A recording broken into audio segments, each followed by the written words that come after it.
Պարոն Քոչարյան, նախորդ պատասխանում ասացիք, որ եթե ինչ-որ բան լինի, ձեր կապերով կփորձեք Ռուսաստանի հետ խոսել, հարցը լուծել, հետաքրքիր է ինչ էիք անում ձեր կապերով, երբ որ Ռուսաստանը Հայաստանի եւ Արցախի դեմ կիրառվող մահացու զենքեր էր վաճառում Ադրբեջանից, սա իմիջայլոց իմ հիմնական հարցը հետեւյալն է, տեղեկացանք, որ ձեր հետ ընկերական հարաբերություններ ունեցող ռուս գործարար Վլադիմիր Եվտուշենկովը գնել է Երևանի մաթեմատիկական մեքենաների գիտահետազոտական ինստիտուտը, որը առավել հայտնի է Մերգելյան ինստիտուտը անունով, սա այն գույքերից մեկն է, պարոն Քոչարյան, որ $100 միլիոն պարտքի դիմաց հանձնեցիք Ռուսաստանին, այս ինստիտուտի գործադիր մարմինը ըստ Հայաստանի պետռեգիստրի հունվարի 19-ից ռուսական Citronics ընկերությունն է, որը պատկանում է ռուսական մեկ այլ սիստեմային, որտեղ դուք տնօրենների խորհրդում եք, դուք այս գործարքի վերաբերյալ տեղեկություններ ունեք, թե ոչ, պարոն Քոչարյան, եւ միաժամանակ խնդրեմ ասել, արդյոք սիստեմային դուք բաժնետեր եք, թե ոչ, եթե այո, ինչքան է ձեր բաժինը։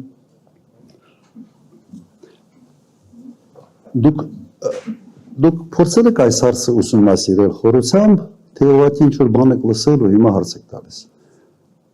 Հա, ես իսկապես ուզում եմ, որովհետև ձեր ասածների մեջ անճշտությունները էական են։ Հատկապես ո՞րն էր անճշտություն։ Դուք ասում եք, որ սեփականատերը Մերգելյան ինստիտուտի բան, հա, AFK սիստեման է, դա եք ասում։ Չէ, ես ասում եմ կառավարումը կրկնել ձեր հարցը, որ բան չլինի էլի, որ Մերգելյան ինստիտուտի կառավարումը հունվարի 19-ից ըստ Հայաստանի պետռեգիստրի անցել է կներեք Citronics ռուսական ընկերության, այսինքն Citronics-ը դարձել է գործադիր մարմինը, իսկ Citronics-ը պատկանում է սիստեմային։ Այո, հիմա նայեք։ Հիմա ո՞րն էր անճշտությունը։ Հիմա նայեք։ Ոչ Մարս գործարանը, ոչ Մերգելյան ինստիտուտը չի հանդիսանում AFK սիստեմայի կամ Citronics-ի սեփականություն։ Դրանք Ռուսաստանի կառավարության սեփականությունն է եւ Ռոսկոմ իմущество այդպիսի մի գործակալություն կա, որը տնօրինում է նման կարգի սեփականությունները։ Սեփականություն չեն։ Եվ բավական երկար ժամանակ Ռուսաստանի այդ գործակալությունը կառավարումը տվել է այդ ընկերությունների AFK սիստեմային մինչև 23 թվականը։ 23 թվականին պայմանագիրը ավարտվել էր եւ AFK սիստեման դուրս եկել ընդհանրապես Հայաստանից։ Նաև այն ժամանակ AFK սիստեման Հայաստանում ուներ Vivasel ընկերությունը, որը գնել էր լիբանացի գործարարից։ Գնել էր, եթե չեմ սխալվում, թիվ արդեն չգիտեմ։ Հիմա վերջերս Ռոսկոմ իմуществոն նորից առաջարկել է եւ կոպիտ ասած հորդորել է AFK սիստեմային վերցնել կառավարում այդ երկու ակտիվների։ Իրենց սեփականությունը չի պետական սեփականություն է հանդիսանում այդ երկու ակտիվները։ Սա է, ստեղ ինչ կա, չեմ էլ հասկանում, թե ձեր հարցին ես ինչ պետք է պատասխանեմ։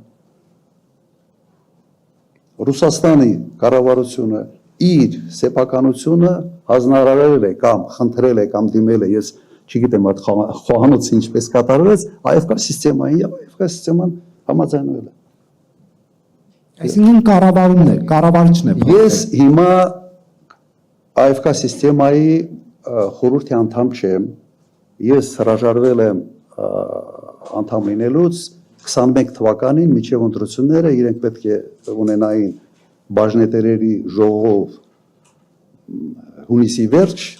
ես մայիսին ասել եմ, որ այլևս ինձ մի առաջադրեք, գնում եմ ընտրությունների։ Անդամ չեմ։ Ունեմ բաժնետոմսերի կամ չունեմ, այո ունեմ, եւ իմ հայտարարագրում դա նշված էր ընտրությունների ժամանակ, եթե չեմ սխալվում, հա։ Որտեղից են այդ բաժնետոմսերը։ Ես եղել եմ անկախ տնօրեն 12 տարի AFK սիստեմայում։ Եվ կարգը հետեւյալն էր. դու քո աշխատավարձը ստանում ես մի մասը փողով, մի մասը արժեթղթերով։ Այն արժեթղթերը, որը ես ստացել եմ այդ ընթացքում, այո, այսօր կան։ Եվ սա բան չեք հայտնաբերել, ես իմ հայտարարում դա ուղղակի նշել եմ 21 թվականին, դու կարող եք կենտրոնական ընտրական հանձնաժողովից պահանջել։ Առավել եւս որ նշել եք, կարող եք ասել ինչքանն է ձեր բաժինը։ Ոչ, չեմ հիշում, շատ փոքր տոկոս է, 0.00, չգիտեմ ինչ։ Ընկերությունը շատ մեծ ընկերություն է։ Դուք եթե ուզում եք պատկերացնել, թե դա ինչ սավալ է ընկերություն է, սենց ասեմ, օրինակ ունի գյուղատնտեսական ակտիվներ, ավելի քան 200,000 հեկտար վարելահող, որոքվող, մոտ 200-250,000։ Պատկերացրեք դա համեմատեք Հայաստանի հետ։ Օրինակ ունի բժշկական ակտիվ, մեդսի, 120-ից ավել, թե 150 բժշկական կենտրոններ, հիվանդանոցներ, ավելի շատ քան Հայաստանում ընդհանրապես։ Եվ այսպես շարունակ, կարող եմ շատ ասել, հսկայական ընկերություն է եւ ավելացնեմ, հաստատ ձեր սրտով չիլնելու, բայց ավելացնեմ, այդ ընկերությունում ես աշխատել եմ 12 տարի եւ բացի պետական կառավարման փորձից, որը ես ունեմ որպես նախագահ, վարչապետ, Ղարաբաղի նախագահ, հսկայական փորձ են ձեռք բերել կորպորատիվ կառավարման հսկայական մեծ ընկերության մեջ։ Դուք նշեք Հայաստանում որևէ մեկին, որը այդ կարգի փորձ ունի եւ պատերազմական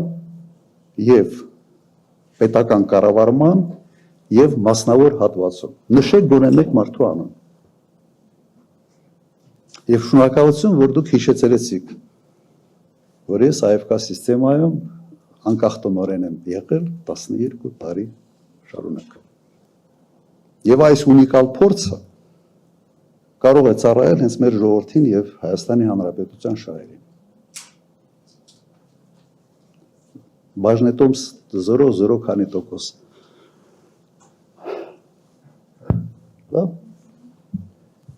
Նույնիսկ հայկական ժամանակ անդրադարձել է հայտարարագրին 0.03%։ Ուղղակի կրկնեմ, տարբեր տարիներ տարբեր ձև ա եղել։ Օրինակ 70% ստանում ես փողով, լավ էի վաստակում, շատ լավ էի վաստակում ասեմ։ Օրինակ 30% ստանում էի արժեթղթերով։ Մոտարապես կամ 50-50 կամ 70 տարի ա եղել, որ մենակ փողով եւ այսպես կուտակվել է արժեթղթերի ինչ որ մի քանակ, որը շատ փոքր է, ընկերությունը շատ մեծ է։ MTS ընկերությունը պատկանում է AFK սիստեմային։ Ռուսաստանի ամենից խոշոր տելեկոմներ, օպերատորն։ Եվ այսպես շարունակ շատ մեծ ընկեր։ Օզոն ընկերությունը, որը ստեղ նաև բանել։ Մենք հենց AFK սիստեմայում, նաև իմ ժամանակ բան արեցինք, բորսայում հանեցինք բորսա եւ լավագույն բաններ, գործարքներ։ Ձեցկիմբիր կոչեցյալը բրենդը պատկանում էր AFK սիստեմային եւ այսպես շարունակ։ Իմ գիտելիքները նարեկ շատ բազմազան, շատ։